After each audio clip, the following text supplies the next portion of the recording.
All right, I don't know what time it is on your clock, but I know what I'm getting ready for. It is time for the Professional CISO Podcast with David Malaco.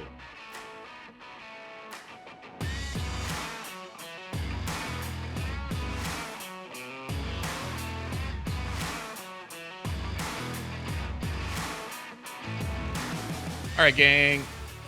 New year. I say new year, but not necessarily new year for the show. So we just went over the year mark, and first and foremost, I think I said in the last episode, truly appreciate everyone and their support and what we've been doing here. A little bit different, so I'm not gonna kind of give that set opening. I think we want to maximize the time that we have with our guests and really explore some topics. So I've kind of gotten rid of the set pieces. Other than 10 questions, that's been very popular. So we're going to keep 10 questions. But as we click over into our 52nd episode, definitely want to make sure that we're maximizing this for you. So by the time you turn this on, you're getting content, again, within the first, minute, hopefully. So today, and I'm going to let him introduce himself, which is the even better part of this, so I don't have to do that set piece. I have Christopher Hetner. And so, Chris, if you would please, sir, join us. There he is.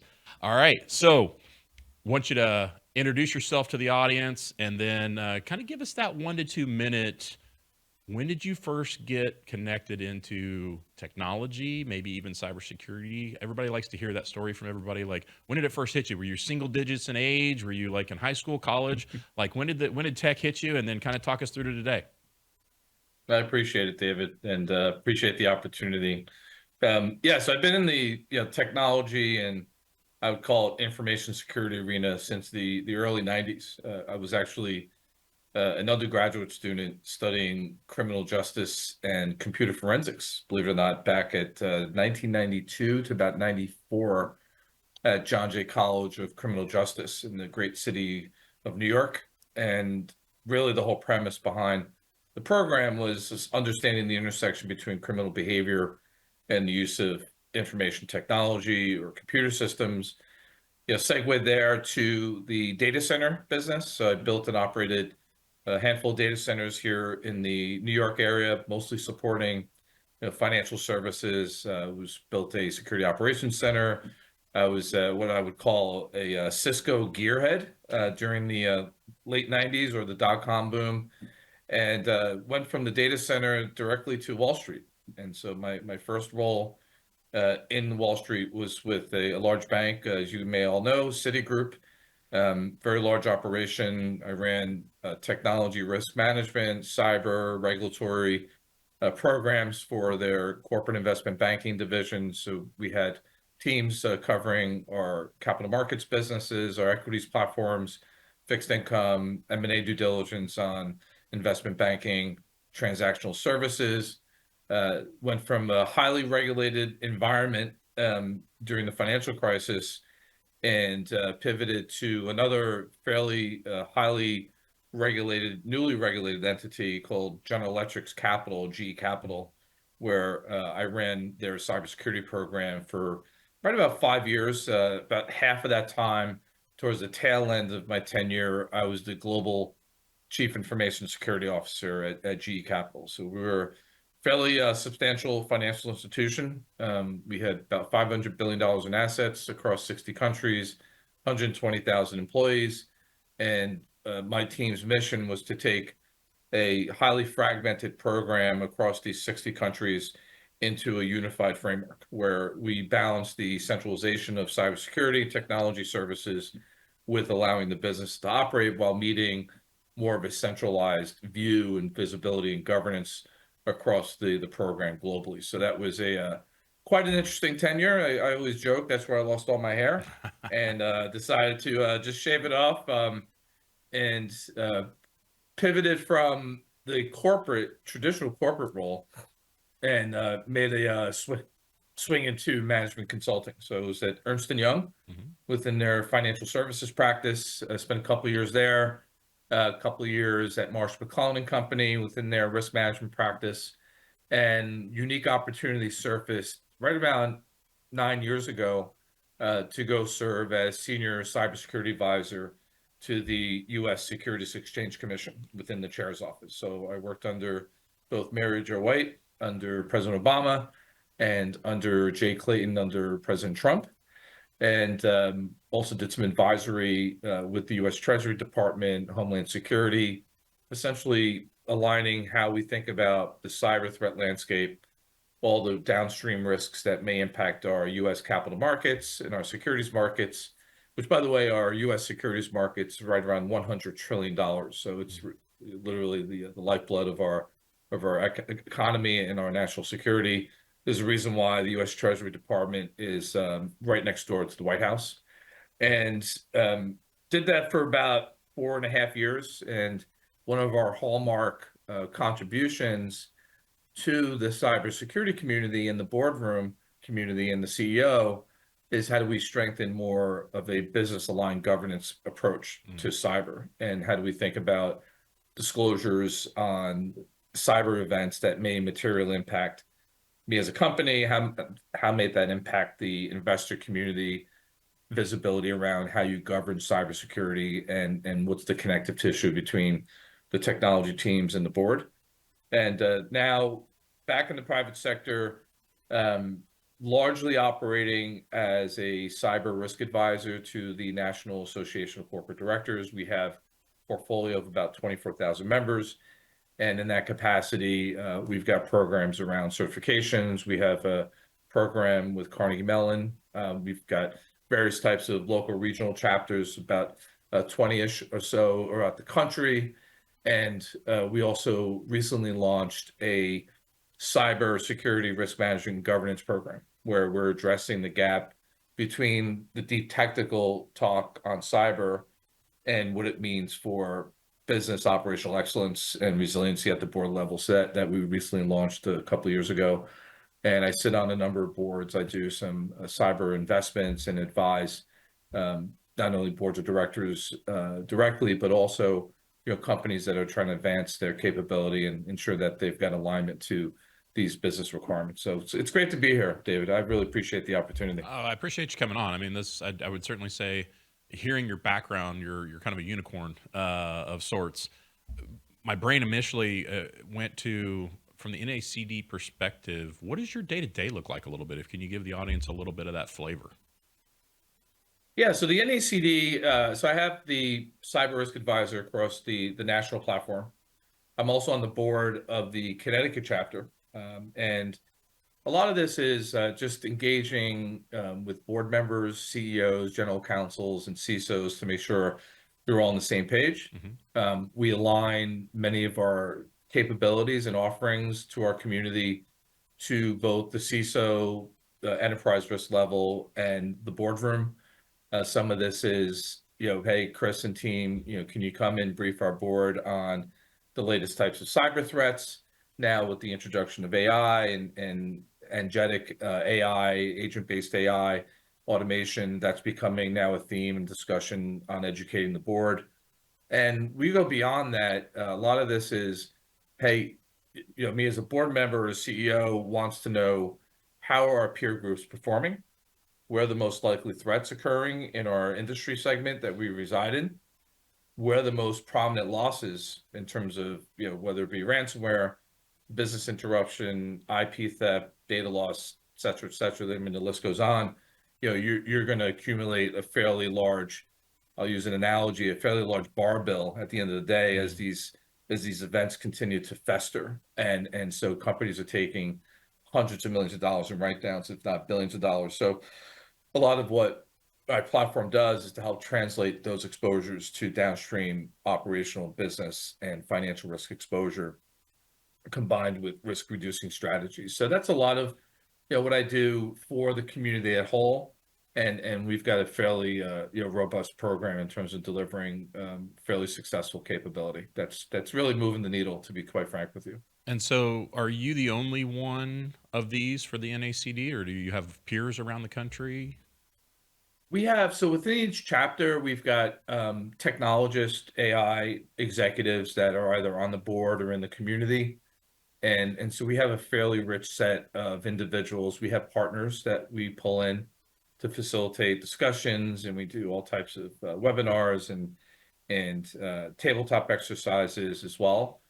And we also gather at our annual summit, which typically happens typically like the October 6th timeframe, where we gather roughly 3,500 to 4,000 members in Washington, D.C. And that's really an opportunity for us to tee up discussions with leaders around the country. Some of this may be in the corporate space. We invite folks from the government, from the FBI, national security circles, and it's just continuously grinding content and awareness and making sure that it's on this continuous cycle, and more importantly that it's up to date, because as soon as you make an assessment on cyber exposure, 2 minutes later it's shifted. Right. And secondly, that it aligns to the boardroom imperative, which is really about providing governance oversight and de-risking the business from that type of exposure. Love it. Okay, so since this is kind of the first one after we shifted over we kind of went over a year this year, went over, I think 50, this will be 52. I'm kind of changing it up a little bit, because typically what I'd ask folks is, do you believe that we must professionalize the role of the CISO? And I don't think I've had a negative answer yet. So I really want to go into we're here today as it sits as CISOs or security leaders, executives. Where do we need to go in the future with this? Like, where do we need to develop ourselves in the next, year, 2 years, 5 years? Yeah, it's a great question. And I've kind of had a front seat to this activity and this motion because of my relationship, obviously, with the CISO community. I mean, I was a CISO for 5 years and, been in the operational role for a few decades, but just witnessing and observing the dynamic between the CISO, it could be the CIO and CTO. And in some cases, companies may not have a CISO or may not have a CISO reporting to the board. In some cases, it's the CTO, the CIO, but nevertheless, it's the cyber, and I'll even sprinkle in there AI and supply chain risk management to the board. It tends to be fairly tactical in nature and fairly deep in the weeds technical. And so what's happening is the boards are, number one, are not comfortable with the messaging because it's not contextualized to the business risk. Two, it's unclear as to where the investments are being applied to align to those threats that are most relevant to me as a business. So for instance, a manufacturer type of cyber threat is going to look different compared to a bank, is going to look different compared to a healthcare company, is going to look different compared to a big pharma company. So bringing that alignment is really critical to the industry segment. And then finally, having that continuous engagement. In other words, is it appropriate for the CISO to have one meeting a year with the audit committee, 20 minutes, right? And that CISO has 4 or 5 bullets that talks about, operational uptime, ransomware mitigation, phishing simulation attacks, and patch metrics. And I've witnessed this across dozens of boards where, I'm pulled in as an advisor through the NACD. In some cases, we do it under attorney-client privilege as well. And invariably, the CISO has their 20 minutes. I ask the board members, okay, so show me the meeting minutes associated with this.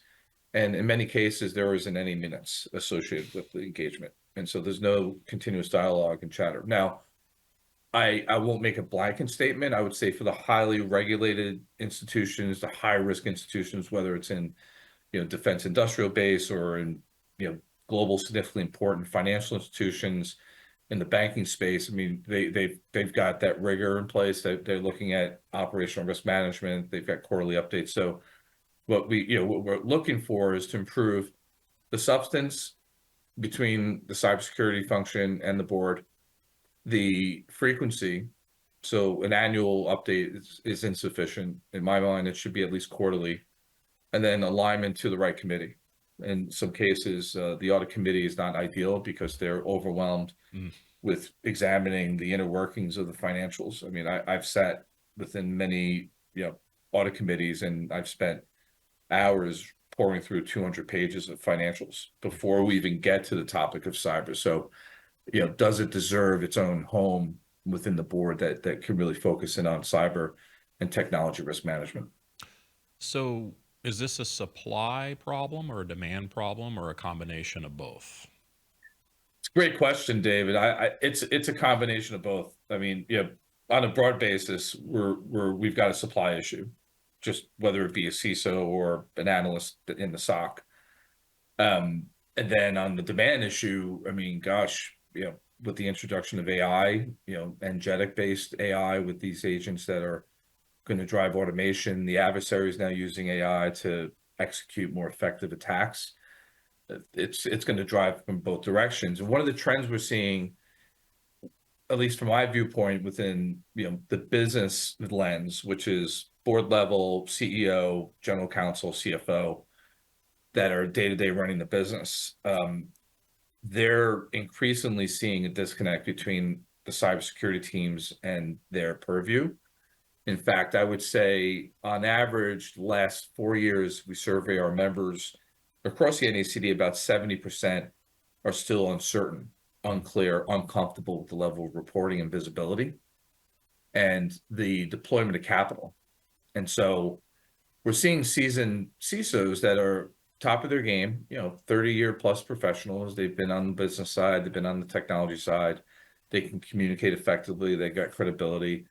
And those folks are highly calibrated and high in demand, but that's a very slim view. Mm-hmm. What we're seeing from a trend perspective is a movement towards more technical oriented CISOs, particularly as we think about, leveraging cloud, the API dynamic, now with AI, and those technical folks, while they're very competent and they're well, in demand and so critical to the operation, when you toss them into the boardroom, it becomes even further disconnected. So I fear that we're moving more technical CISOs into these roles without the ability to communicate, engage effectively.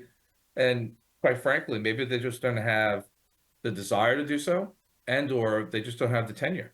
I mean, right. Look, when I was in my 30s, I had no business being in the boardroom. I'm 53 now. I've got, right. 20 plus years beyond where I was 20 years ago. And then I'm not aging myself, but you kind of build that muscle and you build that credibility. So it's going to be interesting to see how the market shakes up. I think in some cases, the CISO will need to evolve and adapt to a much broader role if they're capable and they're interested, even beyond cyber, looking at more digital as a risk and ensuring that they're managing those risk pillars, including cyber, supply chain, AI, advanced technology, risk management, and data security as well. And so if that CISO is not willing to evolve and adapt, I fear that they're going to be layered under some level of, again, I'll make up the name, chief data risk officer, for instance. And so one of the learnings from this last year from the show was, I think it came down to today's CISO really needs to target themselves to be a business executive with an expertise in cybersecurity and technical risk. What can you kind of give me your thoughts on that aspect? Because I like to hear it from you, particularly around what you do for a living. Yeah, no, you're spot on. It's the ideal CISO construct profile would be an individual that perhaps started early on or mid-career, made their way through the ranks within technology, got their hands dirty, rolled up their sleeves, understand what it means to be on an outage call at 2 a.m., trying to configure firewalls and get things working to make sure the business is up and running, but also have the ability to understand what motivates the business, what are the profits and targets in terms of revenue growth, and is a credible individual that gets invited to the table to make sure that their cybersecurity program is aligned to the business. They're not an afterthought, and that they're viewed as a business enabler. They're not the people that say no, or what I call the stop signs. It's more about, let's apply the right seatbelts and demonstrate to the business that, you really understand their motivation and where the growth strategies are. And, just listen and align to those business objectives. And again, that requires experience, that requires the individual to be in a position to evolve themselves. And in many cases, the CISO role has got to be well calibrated in the organization for success. If you're buried into the CTO organization 4 levels away from the CEO or the board, you're probably not going to have be positioned for success, as opposed to a CISO or maybe even a technology risk executive that rolls into risk management that has a dotted line into the CIO and has more of a collaborative view on cyber and integrated into the business. So in our pre-discussion, part of what you wanted to talk about a little bit was effective cyber risk management. What does it look like for boards and executives? And I always want to take this from the perspective of, obviously we want more than just CISOs listening or wannabe CISOs listening to the show, but I think, having folks be able to take away solid nuggets of information, that they can go put into their lives on the daily. So I ask folks, if I'm developing myself, I'm either pre-CISO or early CISO, what do I need to be doing in my development plan, my personal development plan, and or with my mentor or whomever to achieve those goals around, because I think we'd already kind of talked about the effective cyber risk management and what it looks like for boards and executives, but how can I develop myself into that we were just talking about? Yeah, no, it's a great question, great point. Number one, you've got to, look yourself in the mirror and realize, where your strengths and weaknesses are, and gain some, outside perspective through mentorship, through peer groups, through individuals that, may be in different functions within the organization, and start to really listen and learn and build relationships to understand what motivates them and what, as simple as, you could be an executive in a business unit that's incentivized to grow the business, and their bonuses and their trajectory in the company is incentivized accordingly. And so, having a conversation with those individuals to learn about the business, where their motivations are, where their incentives are. Number one, it's a learning experience through the lens of the CISO that may have been historically born through the technology organization. And two, it demonstrates to the business that you're willing to listen, you establish credibility, you're not there to say no, you're there to enable. And then suddenly you get invited to these conversations around future mergers and acquisitions. We did the same thing with my team at Citigroup. We had a function that embedded itself into the business. We literally walked the floors of the trading floors, through our fixed income operations, through our M&A deals. And after 6 months of listening and learning, we were invited to the party. When there was an acquisition to be made, or when there was a potential joint venture, we were there proactively, and we felt that we had the right level of visibility as opposed to being reactive. And then secondly, we built credibility to the business. So that's an area that I think is super critical for the CISO to evolve to, if they're not already there. And secondly, when they engage the board, the CEO, the enterprise risk team, the conversation around cybersecurity risk management by default, and we're conditioned this way, is to talk about technical metrics, is to talk about security frameworks, is to discuss it, whether it's a NIST CSF or an ISO alignment. But typically those discussions get lost in translation. And so what we condition our board members to engage on, and including the CISOs, is to leverage, insights in terms of how cyber exposures are going to introduce material business, operational, financial risk that's attributable to that organization's cyber exposure. And we work very closely with how the insurance markets look at developing insights and analytics. And there's billions and billions of data points that point to the types of exposures that may be realized. And then you start have a conversation with the business that, okay, so we've got a financial exposure here. We saw a similar entity that just had a ransomware attack last quarter. Again, I'm making this up here. They took $100 million write down. we fit that same profile. And if we don't address this exposure, we could be facing $100 million fine.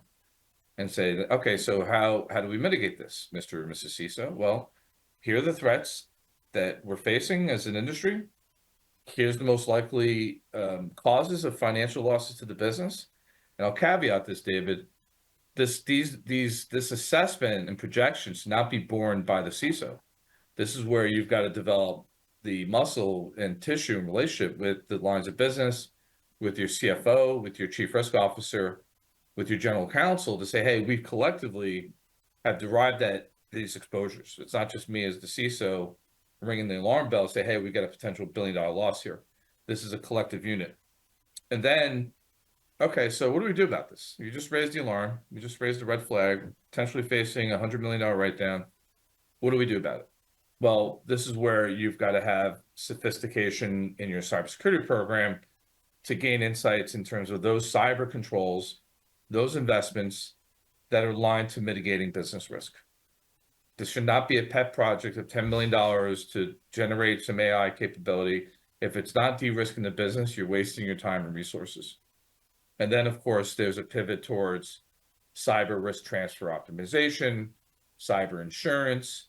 What I found extremely helpful is doing some type of stress testing across existing policies, across a range of potential threats like intellectual property theft, business interruption due to ransomware, wire transfer fraud. Like a lot of these targets are really juicy from an adversarial perspective, particularly for individuals that can move and wire tens of millions of dollars a day.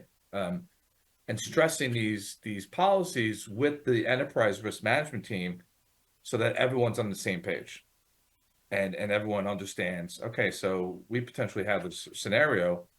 The CEO might refer to a line of business or the CFO, hey, do we have these capabilities in place? Do we have multi-factor? Do we have the stopgaps to potentially prevent this exposure from happening? And if the answer is no, all right, Mr. and Mrs. CISO, we want you immediately next week to get on the same page with the CFO, right? And start building that capability. So that's a motion that we're conditioning our boardroom community to align to. And it's starting to bleed into the CISO community, but we still have some work to do. Well, and you just almost like we designed it, because my next question is, I hear a lot of CISOs talking about wanting to get on boards, right? And of course, you being associated or working with NACD, it's one of the big certifications, if not one of the only certifications out there. So for those that are uninitiated, why would somebody, particularly a CISO, want to do that? Do you think? Like, what's the attraction there? Obviously, wanting to be on a board is one thing, but I'm understanding there's a distance here that's pretty significant. Yeah, no. So we're starting to see a trend where, you got folks like myself that have been in space for 30 plus years.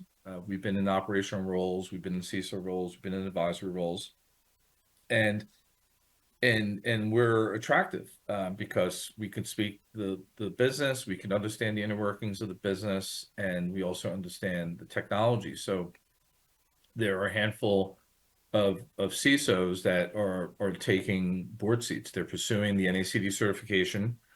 They're networking through various groups, and they have a portfolio of boards, and that's their full-time job. They're resigning from their operational role. And so that could be something to aspire towards, particularly, let's say you have 20 years under your belt, maybe you need another 5 or 6 years working in the boardroom, and there could be incredible opportunities for you to sit on a multitude of boards, either in conjunction with your current operational role as a CISO, or you could decide to pull the plug from your operational role and just have a portfolio of boards that you serve on. The other trend that we're seeing, David, is the boards that are reluctant to free up a dedicated board seat for a technologist or cybersecurity expert. What they'll do is they'll retain individuals outside of the company. And, you come in and let's say you parachute in on a quarterly basis, you do your board review, you sit in on the audit committee, the risk committee, and the various types of materials that needs to be reviewed by the board. And then when it comes to cyber, you're there to provide some independent insights. So that I suspect that's going to be a trend over the next couple of years, and that could be also, a nice portfolio for CISOs to tap into. Interesting. All right, so I want to talk about the other side of this, which is kind of the non-technical, cyber board members. And it wasn't too long ago where that acumen, like any technical acumen, it just wasn't even on there. So can you talk me through the change that we're seeing in the world, into this space today? Like, is there greater emphasis? If there is, what does that look like? How do you tap into that? If you're a security professional, like how do you have those conversations? Like, are we developing in a way that both sides, right? We're just talk about getting the certification and getting on boards, but what about those folks that you're going to want to go work with? Yeah, so it's definitely bi-directional. We're seeing boards that are non-technical savvy. Maybe they didn't have an operational role that are pursuing certifications and content around AI and cybersecurity. AI is a particularly hot point now. I would say, based on the Blue Ribbon Commission report that the NACD released last fall, it's broader than cyber. Think of it through the lens of technology risk. And so for those CISOs that are just narrowly focused on cyber, for them to be, more relevant in the boardroom community, that, they should broaden their view on technology risk. Cyber is included, but there's also, exposures based on, let's say, data integrity, for instance, or data confidentiality. What about our reliance on our supply chain? Do we have to consolidate our suppliers? Are we examining insider threat?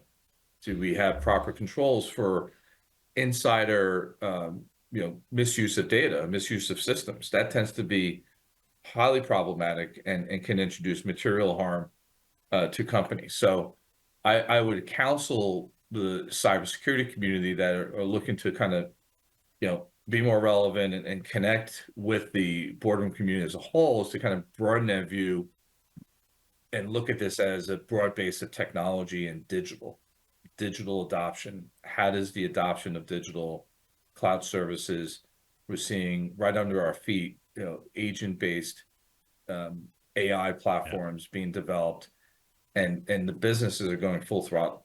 There's no slowing this down. So how do you become more knowledgeable about that? What's their incentives to embrace this technology? And we all know it's efficiency, it's go to market, it's reducing cost, it's expanding our footprint in certain regions across the country, building new products or better serving our customers. Instead of saying no, stop. Okay, let's figure out how to build in the right guardrails and embrace it and align to those business imperatives. So I think that's where it really is an opportunity for us to all come together. All right, one thing we didn't talk about, and I think, I want to leverage your experience with having worked for two administrations, right? So obviously we just clicked over to a different administration. You worked in Trump 1.0. I think we saw some very interesting things in the Biden administration relative to specific going after CISOs or security professionals, like say from the SEC perspective or from the DOJ perspective.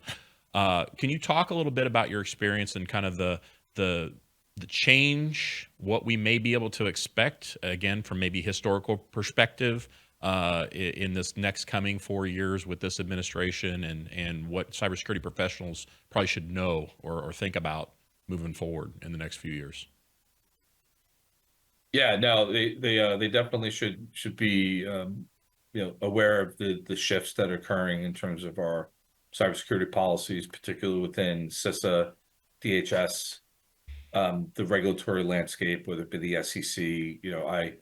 I personally, professionally, did not agree with pursuing CISOs through enforcement actions by the regulators, unless it's like a blatant fraudulent event where that individual sold stock on the side, or maybe wasn't transparent, and that just was not the case.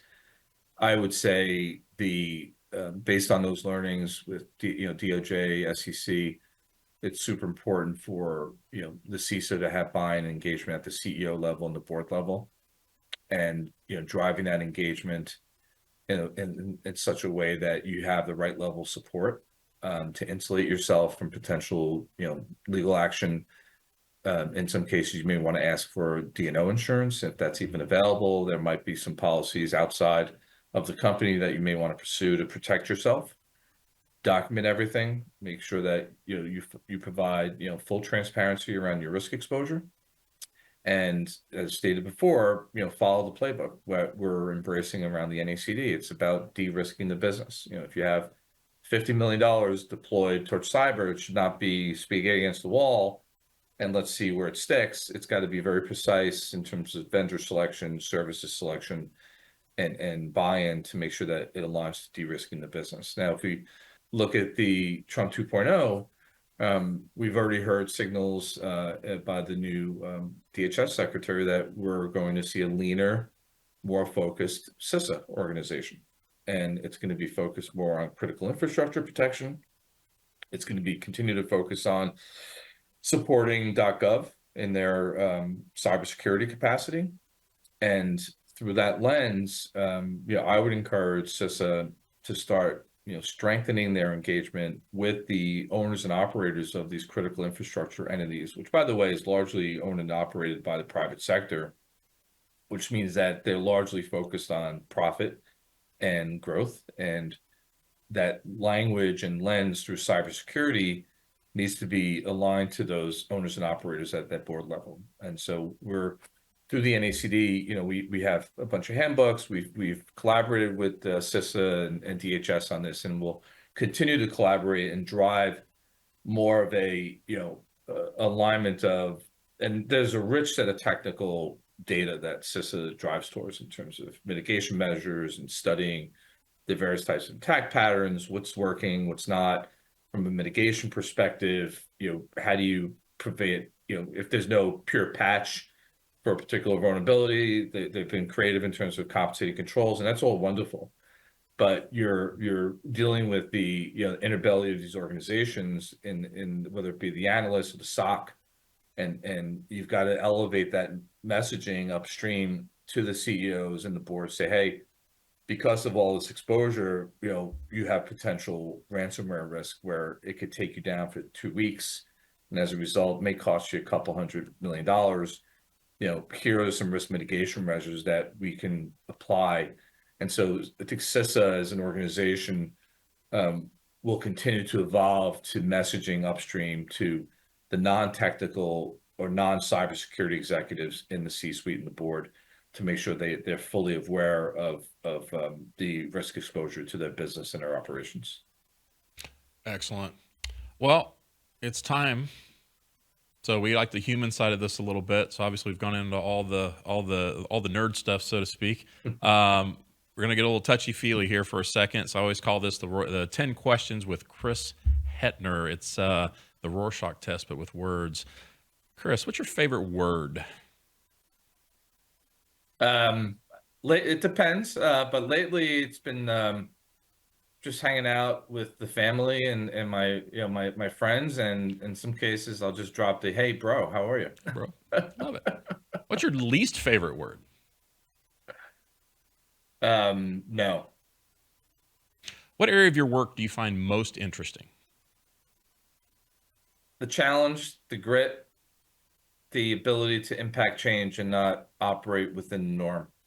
It's breaking down doors and transcending the what I would call the echo chamber of the cybersecurity community. Just to be quite blunt, we've got to evolve as a community. Well, we have that in common, sir. So excellent. I like it. What area of your work is most challenging for you? It's the messaging. It's you've got to hit people 10, 20, 50 times before they listen. And it's it's like the message, literally the conversation we had today about risk management practices I've been messaging for the last 4 years. Right. And then folks out of the blue are saying, "Oh, by the way, this is a practice that we should be adopting." But guys, been pound the drum 4 or 5 years ago on this. Why aren't you listening? Right, exactly. What sound or noise do you love? I love the sound of the ocean. I'm a beach guy. Nice. Jersey Shore guy. Jersey Shore. What sound or noise do you hate? Horns. Because New York? It's annoying. Well, yeah, it's just in general. It's just annoying. What's your favorite curse word? The F-bomb. Got it. What profession other than your own would you like to attempt? Outside of technology, I wouldn't mind getting into, maybe some engineering role that deals with, sustainability around, our environment and, how do we address potential wiping out, certain communities from some of these natural disasters, and how do we create mitigation measures. So that could be an interesting area. What profession would you not like to do? Oh, that's a loaded question. It's never an indictment. I always tell people it's personal preference. I guess it would be, an accountant or an individual that just lives in a spreadsheet. Amen. Final question. If heaven exists, what would you like to hear your God say when you arrive at the pearly gates?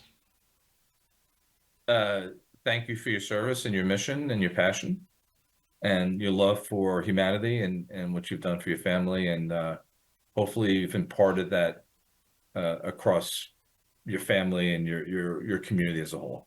So spreading the word. All right, Chris, man, pleasure to have you today. I'm glad we got connected I think we got it on LinkedIn, but it was one of those where I was like, I looked at what you're doing. I'm like, oh yeah, this is the guy we need to have on, a relevant, timely, would definitely like to extend the invitation as you guys are doing your work. Would love to have you back with updates from time to time. Because I know you're out there, you're plugged in, and I think there's more to the conversation than just one, quite honestly. Anything that you want to just kind of wrap up for the audience and just kind of give your sign off? Yeah, I would just say, continue to, reinforce the basics of cyber hygiene, technology risk management practices, keep to the basics, whether it be, patching, time to mitigate, time to respond, and, elevate all that inner working or the sausage making behind the cybersecurity program to messaging that really would resonate with the executive suite and the board, and just make sure that you're being transparent in terms of what's going on. Excellent. All right, gang. Well, colleagues and friends, I renew the call. We must professionalize the role of CISO. Until next time, I wish you health, happiness, and success in your journey in becoming the professional CISO. Let's do this. We're professionalizing the CISO role, so please subscribe to the Professional CISO podcast.